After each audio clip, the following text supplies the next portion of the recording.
নং সরকালাকি ইউনিয়ন যুবদল কর্তৃক আয়োজিত আজকে যুব সমাবেশে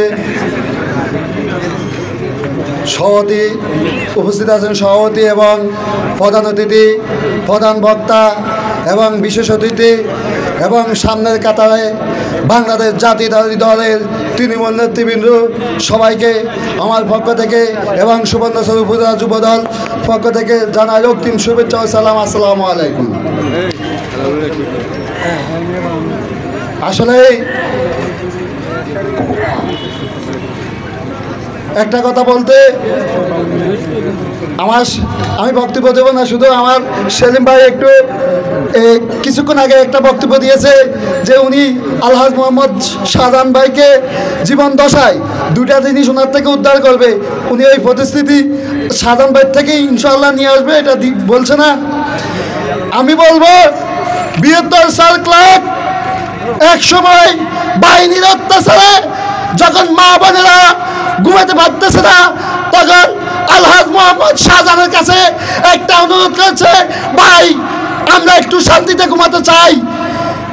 এই পরিপ্রেক্ষিতে আলহাজ মোহাম্মদ শাহজাহান এই দেশে বাহিনী নিজের জীবন বাজি রেখে রাতের আধারে নিজের দাঁড়িয়ে থেকে এই দেশ থেকে বাহিনী তাড়ন করছে না।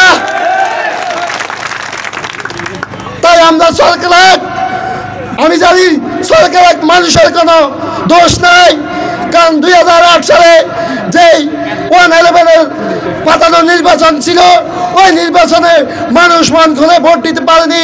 আজ 17 বছর মানুষ ভোটের অধিকার থেকে দূরে ছিল। তাই আমি মনে করবো এই ৭২ সাল খেলাকে আজকে এই প্রোগ্রামে আসতে যে দুর্ভাগ্য হয়েছে, আমি শোডাউন নিয়ে আসতে অনেকের চেহারা দেখা যায়নি। আমার নেতা আলহাজ মোহাম্মদ শাহজাহান ওদিন ঢাকায় বাসায় বলছে, এই সুমন সরকার থেকে বাংলা বাজারের এই রোডটা তুমি ইনস্ট্যান্ট আমাকে আনিয়ে দাও, আমি এটা কাজ করার জন্য ডিসি অফিস এবং সব অফিসে দিব। উনি ইনশাআল্লাহ নির্বাচনের আগে প্রতিশ্রুতি দিয়েছে সুবর্ণচরের এবং বিশেষ করে সরকার মোহাম্মদপুরের যে রোডগুলা, যাতায়াত ব্যবস্থাগুলা উনি ইনশাআল্লাহ নির্বাচনের আগে এবং নির্বাচনের পরে এটার মধ্যে এই 17 বছর যেটা হয়নি উনি একটা প্রতিশ্রুতি দিয়েছে, উনি এই কাজগুলো সম্পন্ন করবে। কারণ উনি মানুষের রাজনীতি করে, উনি চাঁদাবাজির রাজনীতি করে না, উনি সন্ত্রাসের রাজনীতি করে না, যে অমুক এলাকাতে আমার অমুক নেতা আছে ওর নেতার কাছে যাও, উনি ওই রাজনীতি করে না। উনি রাজনীতি করে যে এই নেতা তুমি ওই আমার জনগণের সাথে কেন খারাপ ব্যবহার করতেছে, কেন বল দেখাতেছ। তাই জনগণের চিন্তা ভাবনা করে উনি রাজনীতি করে। আমাদের তারেক রহমান তারুণদের অহংকার, তারেক রহমানের সাথে ওনার সাথে মিল আছে। তারেক রহমান বলছে যে ওই নেতাকে নমিনেশন দেব যে নেতা মানুষের সাথে সম্পৃক্ত আছে, যে নেতা ঘাট রোড ঘাট সব কিছু চিনে, তাকে আমি নমিনেশন দেবো, দানের শীষের প্রতীক দেবো।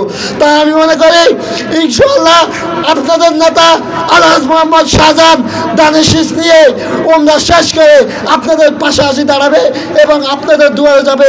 আপনারা সবাই মা বোনদের কাছে যেয়ে ওনার জন্য, ওনার জীবন দশায় ওনার জন্য আমরা জীবন দশা ওনাকে বিশাল ব্যবধানে সুবর্ণচর তথা সরকারকে দানের শীষের প্রতীকে ভোট দিয়ে জয়যুক্ত করে আমি আমার নেতাকে শেষ আমাদের উনি জীবন দশার আগে দিন ওনাকে মন্ত্রী হিসেবে দেখতে চাই। এই বলে আমি আমার সংক্ষিপ্ত বক্তব্য এখানে শেষ করছি। সবাইকে ধন্যবাদ। বাংলাদেশ জিন্দাবাদ, বাংলাদেশ আলহাজ মোহাম্মদ শাহজাহান ভাই জিন্দাবাদ। আসসালামু আলাইকুম।